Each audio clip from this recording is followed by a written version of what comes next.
이 시간 로마서 14장 4절에서 6절 말씀을 가지고 죽게 있다는 제목으로 함께 은혜를 나누겠습니다. 오늘 읽은 본문은 교회 내에서 비본질적인 문제로 갈등이 일어났을 때 성도들이 어떤 태도를 취해야 하는가를 우리에게 이야기해 주고 있습니다. 그러면 교회에서 본질적인 문제는 무엇입니까? 바로 예수님을 섬기고 따르는 일입니다. 어떻게 하면은 자기를 부인하고 자기 십자가를 지고 예수님을 따를 수 있을까? 서로 위로하고 격려하는 것. 그 일이 우리의 대화가 되어야 되고 우리의 관심이 되어야 되고 우리의 신앙의 목표가 되어야 합니다. 그 일을 위해서 부부간에 서로 격려하고 성도간에 서로 손을 붙잡아 줘야 됩니다. 그런데 이 일 외에 다른 일로 갈등이 생겨날 때는 어떻게 해야 되느냐? 사도 바울은 서로 비판하거나 업신여기지 말라고 합니다. 그것은 바로 주님에 대한 주권과 성도의 양심으로 하나 되어야 된다는 말이기도 합니다. 그런데 문제는 로마 교회 안에서 믿음이 연약한 자, 주로 유대계 기독교인이었습니다. 율법적 음식 규례와 절기를 지켜야 된다, 안 지켜야 된다로 그들은 고민하고 있었고, 또 믿음이 강한 자, 주로 이방인 기독교인, 즉 성숙한 유대인들이었는데 모든 음식을 먹고 날짜에 얽매일 필요가 없다는 것입니다. 왜냐? 예수 그리스도로 말미암아 자유가 선포되었다는 것입니다. 이 두 가지 갈등이 있었습니다. 그런데 오늘 본문에서는 뭐라고 이야기합니까? 심판의 권한은 오직 주인이신 하나님께 있다는 것입니다. 그래서 성도의 모든 행위의 동기는, 시작은 주를 위하여 해야 한다는 것입니다. 자, 4절 보십시오. 남의 하인을 비판하는 너는 누구냐? 이거는 법정의 용어입니다. 여기서 사용된 이미지 하인과 주인은 당시 가부장적인 사유구조, 아버지가 부인을 비롯해서 모든 가족, 종들의 생사 여탈권을 쥐고 있었습니다. 죽일 수도 있었습니다. 그런데 그 가부장적 구조와 법적 용어를 차용했습니다. 즉 남의 집 하인이 일을 잘하든 잘 못하든 그것을 판단하고 징계할 권한이 오직 그 집 주인에게 있다는 것입니다. 제3자가 개입하는 것은 월권이라는 것입니다. 그래서 서 있는 것이나 넘어지는 것을, 이 말은 신앙의 유지와 실패를 의미하는데요.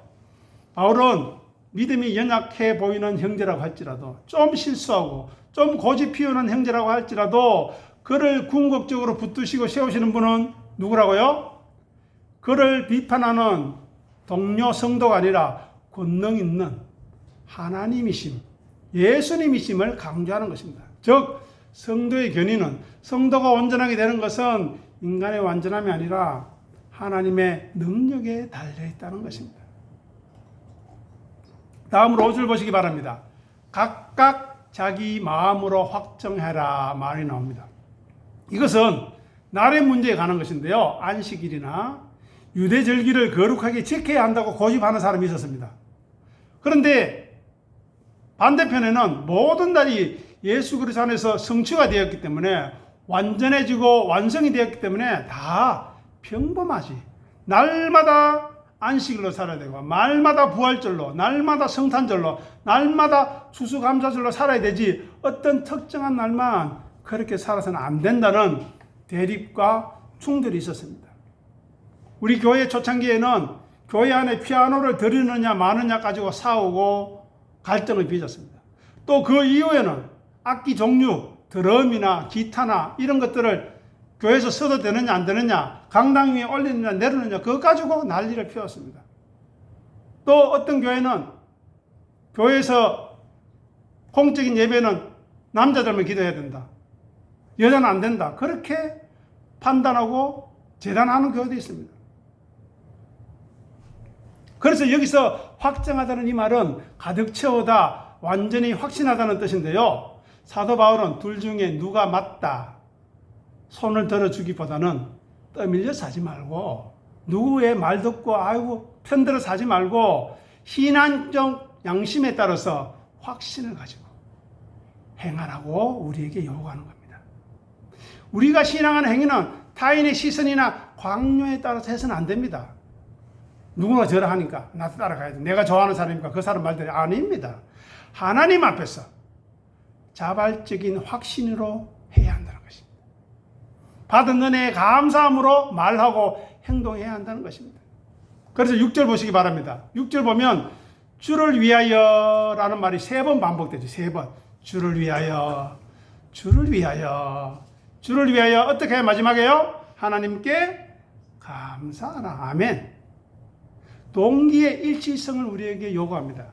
겉으로 드러난 행위, 먹느냐 안 먹느냐, 지키느냐 안 지키느냐, 어떤 절기를 중요하게 여기느냐 안 여기느냐를 다투지 말고 서로 반대가 일어나고 의견 일치가 일어나지 않을 수 있지만 내면의 동기, 나는 저 사람이 반대하기 때문에 반대해야 되지, 나 저 사람 좋아하기 때문에 찬성해야지, 그게 아니라 내면의 동기와 목적이 동일해야 되는데 무엇을 위하여요? 주님을 위하여 하라는 것입니다. 두 번째, 감사의 원리로 하라는 것입니다. 먹는 자도 하나님이 주신 자유에 어떻게 해요? 감사하면서 먹고, 그죠? 그 다음에 안 먹는 자도 절제하면서 하나님을 경외하며 감사해야 한다는 것입니다. 즉 방향성이 하나님을 향해 있고 예수님을 향해 있다면 지엽적인 방식, 하고 안 하고, 먹고 안 먹고, 그 차이는 좀 용납해주고 이해해주고 기다려주라는 말입니다. 그래서 오늘 본문은 그리스도의 주권과 인간의 심판의 한계에 대해서 지적하는 것입니다. 교회의 주인은 목회자도 아닙니다. 또 교회의 주인은 어떤 유력한 성도, 힘 있는 성도가 아니면 고집 세고 큰 소리 지르고 말빨 있는 성도도 주인이 아닙니다. 또 정말 올바르게 이야기하는 몇 명 사람을 제외하고 여러 사람이 이걸 해야 돼 라고 다수가 막 여론몰이를 하면서 이걸 해야 된다고 하는 그 여론도 아니라는 것입니다. 오직 교회의 주인은 누구라고요? 그리스도고, 또 진리의 말씀을 사모하는 심령의 주인이라는 것입니다. 왜? 그분을 예수님이 인정해 주시기 때문입니다. 진리의 성령님의 역사를 갈급하고 갈망하는 그 사람이 이 교회의 중심에 서야 하는 것입니다. 교만하지 말고 겸손하라는 것입니다. 그래서 함부로 형제를 비판하는 것은 자기가 그 형제의 주인 행세를 하는 것입니다. 그런데 더 문제는 상식적이지도 않고 합리적이지도 않은 것을 가지고 큰 소리를 지릅니다. 시시비비를 가리러 갑니다. 정말 상식적인 이야기도 아니고 합리적인 이야기 아닌데 자기 중심적인 고집으로 내 말 맞지? 내 말 따라해줘. 나에 동의해줘. 하면서 교회를 시끄럽게 합니다. 이것은 바로 하나님의 보호자를 침해하는 주권 침탈의 죄가 될 수 있음을 사도 바울은 경고합니다. 하나님만이 유일한 입법자여 재판관이시라는 것입니다. 즉 교회의 어떤 문제에 있어서 정말 기도함으로 하는지, 교회의 유익을 위해서 하는지, 성도들의 유익을 위해서 하는지 판단하라는 것입니다. 다음으로 기독교인의 자유는 어떻게 제한되어야 하는가 하는 것입니다. 성경이 명확히 금하거나 명령하지 않는 문제들이 있습니다. 예를 들어서 술, 담배, 제사 음식, 특정한 요일 준수, 또 동양이나 서양이나 각 대륙마다 문화적인 양식이 다른데 그걸 어떻게 수용하느냐, 또 사람마다 경험이 다 다른데 그것을 어떻게 수용할 것인가 하는 것입니다. 여기에는 분명한 방향이 있어야 합니다. 본질적인 것, 복음, 예수 그리스도의 은혜, 예수님을 섬기고 따르는 데에는 우리가 하나가 되어야 됩니다. 여기에는 포기할 수도 없고 양보할 수도 없는 복음의 진리입니다. 그죠? 그리고 비본질적인 것, 문화적이고 간섭적이고 뭐 해야 된다 안 해야 된다, 있어도 되고 없어도 되는 것에는 좀 자유를 주고 기다려야 한다는 것입니다. 교회 일치를 해치지 않는 범위 내에서, 교회 예산을 낭비하지 않는 범위 내에서, 자기를 과시하고자 하는 그 교만하지 않는 범위에서 자유를 주어야 한다는 것입니다. 그래서 사도 바울은 신앙의 지식의 옳고 그름보다 형제를 용납하는 것, 왜 그 사람이 그렇게 말하는가에 대해서 좀 이해하고 기다려주는 사랑이 더 상위의 법이라는 것을 말하는 것입니다.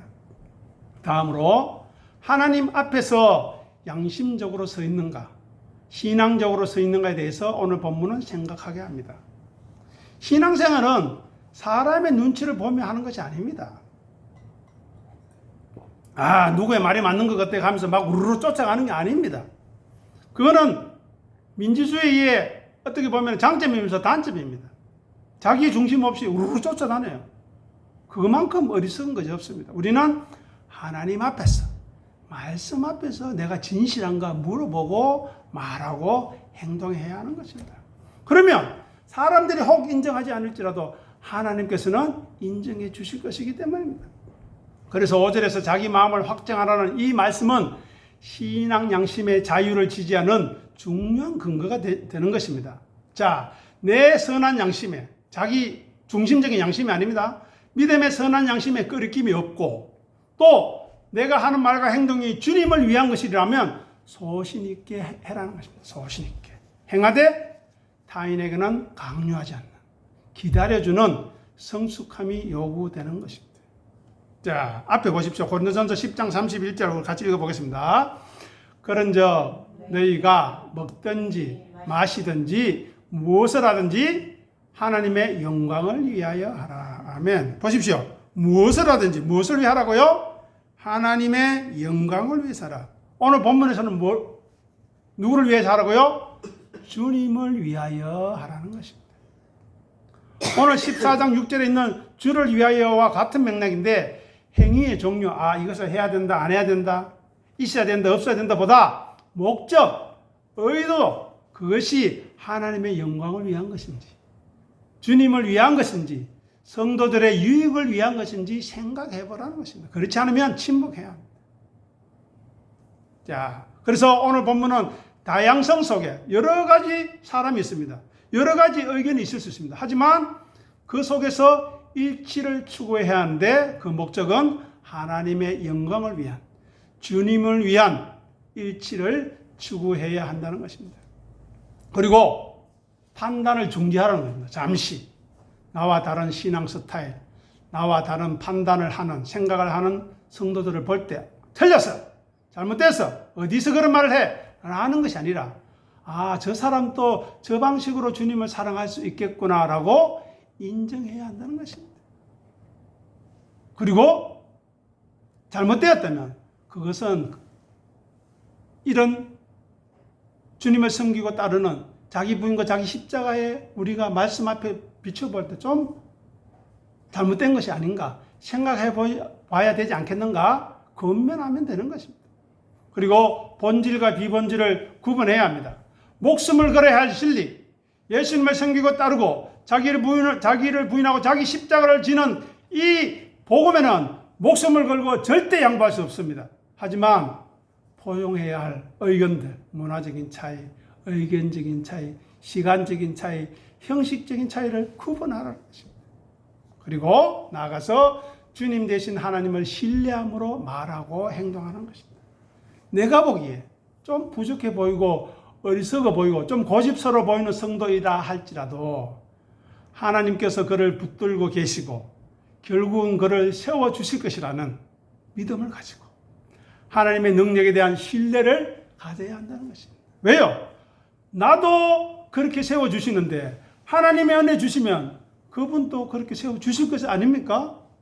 그런 믿음으로 비판을 멈추고 형제를 위해 기도할 수 있어야 하는 것입니다. 자, 다른 관점으로 이제 살펴보겠습니다. 오늘 본문을 자기 부인과 자기 십자가의 관점에서 한번 생각해 보겠습니다. 그러면 오늘 본문은 단순히 비판을 하지 말라는 것을 넘어서 타인을 비판하려는 자기 자아를 십자가에 못 박는 그것이 바로 진정한 형제 사랑과 교회 일치를 위한 시작점, 기초가 된다는 것을 우리에게 말해줍니다. 자, 우리는 누군가를 판단하려고 합니다. 그 판단하는 그 자기를 십자가에 못 박을 수 있어야 합니다. 오늘 본문은 오늘 본문에서 나타나는 갈등의 원인은 음식이나 날짜의 문제가 아니라는 것입니다. 내가 기준이 되어서 남을 통제하려고 하는, 남을 의견을 묵살하려고 하는 살아있는 자아가 문제인 것입니다. 자, 4절 다시 보겠습니다. 남의 하인을 비판하는 누구냐? 이 말은 재판관 노릇하려는 자아를 죽이라는 말씀입니다. 왜냐하면 자아의 속성은, 타락한 자아의 속성은 본능적으로 스스로 하나님의 자리에 앉으려고 합니다. 자기가 재판하려고 합니다. 그것이 바로 창세기 3장에 나오는 선악과를 알게 하는 나무의 속성입니다. 하나님이 중심이 아니라 인간 중심, 자기 중심, 자기 고집과 경험을 따라 판단하겠다는 겁니다. 필요 없어요. 내가 옳으면 옳은 거, 내가 그러면 그러다. 이것이 죄고 악하다는 것입니다. 그래서 내가 옳고 저 사람은 틀렸다고 끊임없이 정죄함으로써 자기 우월성을 입증하려는 아주 고약한 죄인 것입니다. 그래서 우리가 남을 비판하고 싶을 때 나는 재판관이 아니라는 것을 선언해야 합니다. 그 판단의 칼을 내려놓는 것이 바로 자기 부인의 모습인 것입니다. 저 형제의 주인은 내가 아니라 예수님이다, 하나님이다라는 것을 인정해야 한다는 것입니다. 곧 내가 주인이 아니라고 하는 그것이 바로 자기 자아를 부정하는 가장 구체적인 실천이 되는 것입니다. 자, 다음 5절에서는 각각 자기 마음으로 확정하라고 하는데, 여기는 남을 통제하고 싶은 욕구를 포기하라는 것입니다. 타락한 자아의 속성이 어떻습니까? 내 생각과 내 신앙이 옳다고 확신하면 타인도 자기와 같이 똑같이 행동해야 한다고 강요하고 통제하고 싶어지는 것입니다. 그러나 그렇게 해서는 안 된다는 것입니다. 다를 수 있다는 것을 틀림으로 규정해서는 안 됩니다. 차이로 규정해야 되지. 조금 다른 거 가지고 너는 틀려서 하면 안 된다. 아, 저렇게도 생각하는구나 라고 이야기하고 회귀를 하지 않고, 회귀를 하려고 하는 집단적인 자, 개인적인 자아뿐만 아니라 그 사람을 편들어서 상대방을 판단하는 집단적인 자아를 포기하는 것입니다. 그래서 사도 바울은 각각 자기 마음을 확정하라는 것은 방자하게 행하라, 스스로 방임하라는 것이 아니라 나의 확신을 남에게 강요하지 않는 절제를 해라, 이 말입니다. 나만 옳다는 나의 옳음을 십자가에 못 박고 형제가 나와 다른 방식으로 하나님을 섬길 수 있음을 허용해 주는 것, 이것이 바로 내 고집을 꺾는 십자가의 길입니다. 또 내가 말하는 이 진리, 내가 말하는 이 예수 그리스도를 섬기고 따르는 것이 옳다면, 그런데도 불구하고 상대방이 받아들이지 않는다면 기도해야 하는 문제고, 진리의 성령님이 역사해 주시기를 기다려야 되는 문제지, 통제하고 억제하고 판단해서는 안 된다는 것입니다. 다음으로 6절에서는 종교적인 자기 의를 배설하는 것에 대해서 주의하고 경고합니다. 보시기 바랍니다. 나를 중히 여기는 자, 다음에 먹는 자, 다음에 먹지 않는 자가 있는데, 중요한 것은 주를 위하여 하는가, 주를 위하여 하는가 스스로 물어보라는 것입니다. 내가 이 말을 하고 싶어요. 이 말을 뱉고 싶어요. 그런데 내가 주님을 위하여 하는가, 주님의 마음으로 하는가 물어보라는 것입니다. 그렇지 않은 타락한 자아의 속성은 율법주의자, 연약한 자는 안 먹는 금욕, 아 나는 저런 것 안 하지, 아 저 사람은 저를 해프게 하네, 나는 저런 것 하지 않아 하면서 자기의 경건을 자랑합니다. 또 자유주의자, 믿음이 강한 자는 아 그래 그것도 못하나, 나는 이 정도 할 수 있는데 라고 하면서 먹는 자유를 통해서 자신의 지식을 자랑합니다. 둘 다 자랑하는 거죠. 하나님은 아십니다.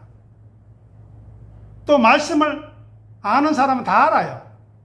결국 양쪽 다 자기 영광을 추구할 위험이 있는 것입니다. 아니 추구하고 있는 것입니다.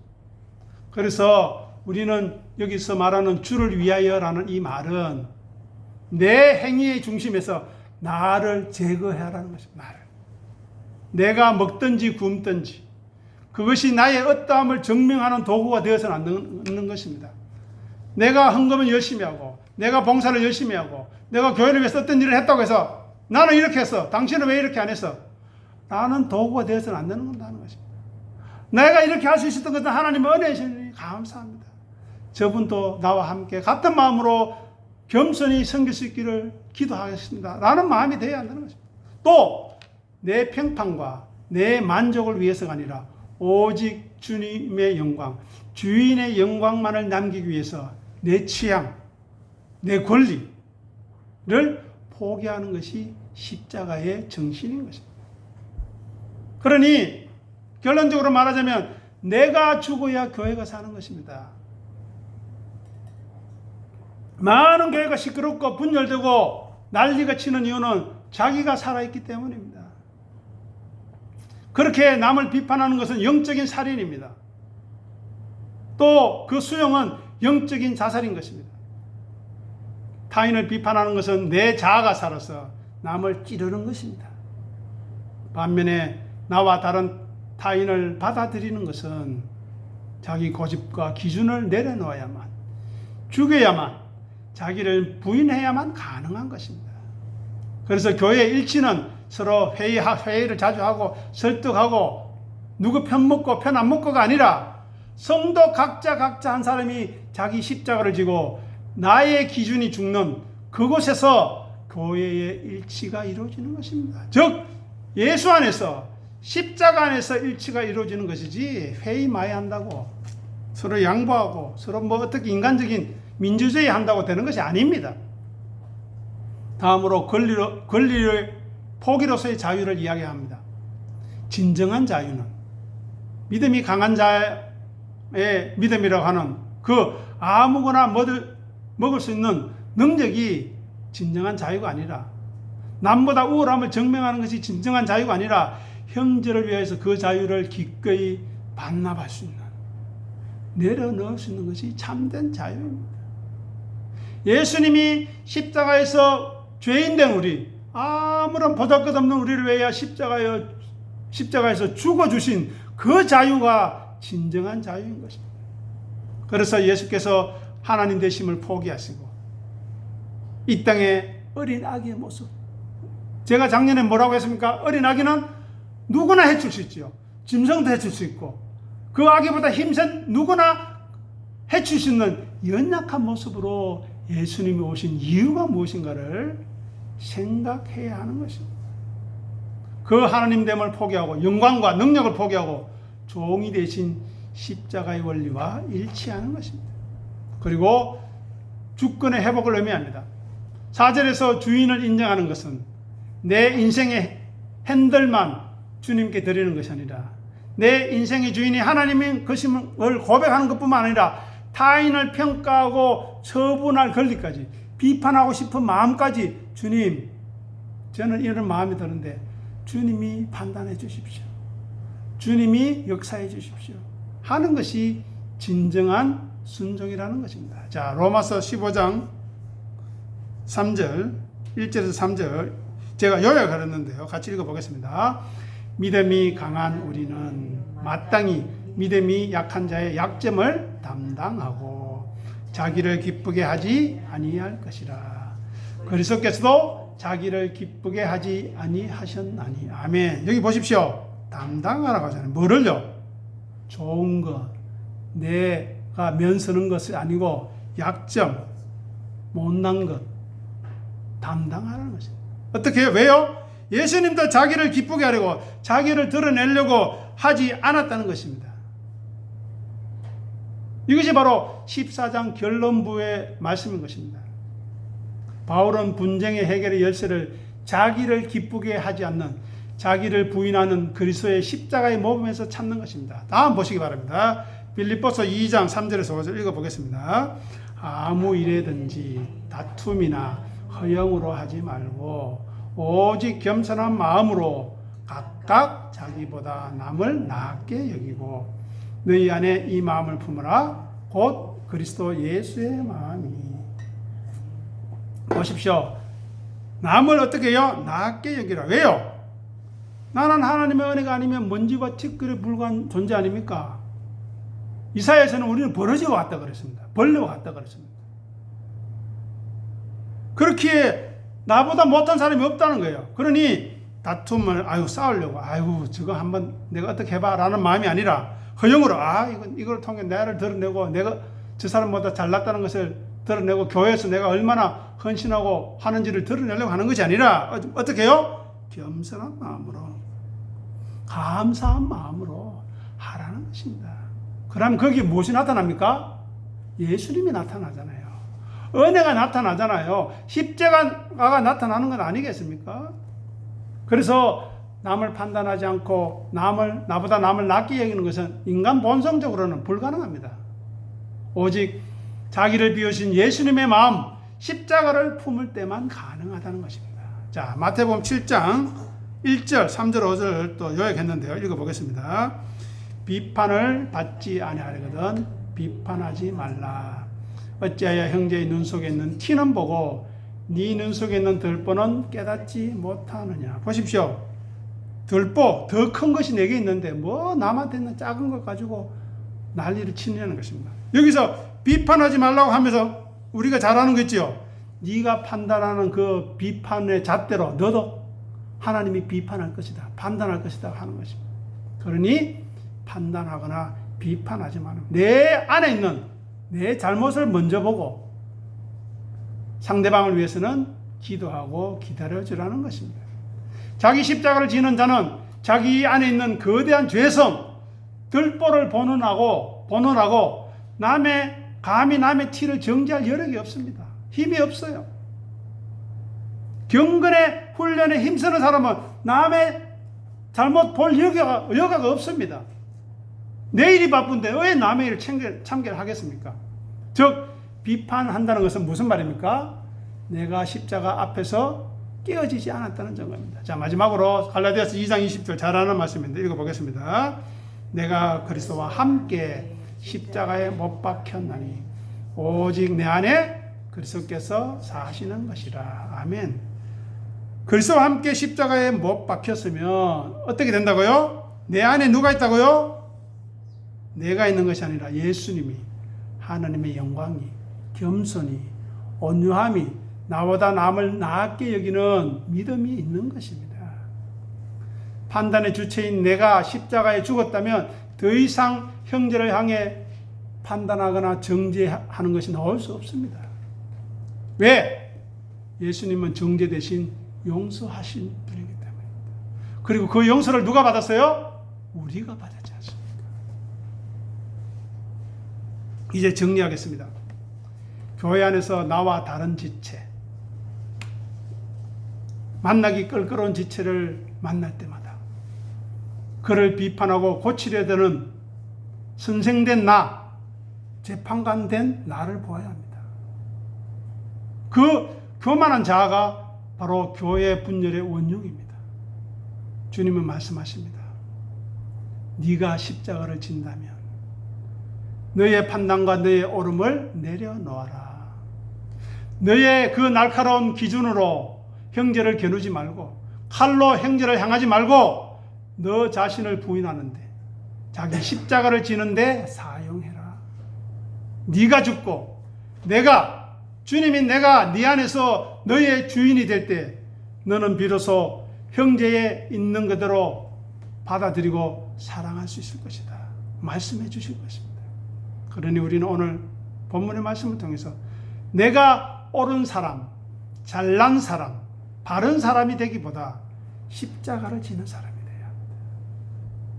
그것이 바로 6절에 나오는 하나님께 영광이 되는 것입니다. 하나님께 감사하는 자가 되는 것입니다. 이 은혜에 한 사람도 제외가 되지 않는 우리 모두가 되기를 간절히 소원합니다. 기도하겠습니다. 하나님 아버지 감사합니다. 우리의 주인이 주님이실진데 왜 우리가 서로에게 눈 보고 귀 보고 입술 보고 손 보고 발가락 보고 못났다고 왜 그렇게 하지 못하냐고 판단하지 않게 하시고 판단하려고 하는 그 내 자아를 죽이고 오직 십자가의 예수만을 나타내기 위하여, 주를 위하여, 하나님의 영광을 위하여 말하고 행동할 수 있는 저희들로 변화시켜 주시고 성숙시켜 주시고 바꾸어 주시옵소서. 감사하며 예수님의 이름으로 기도합니다. 아멘.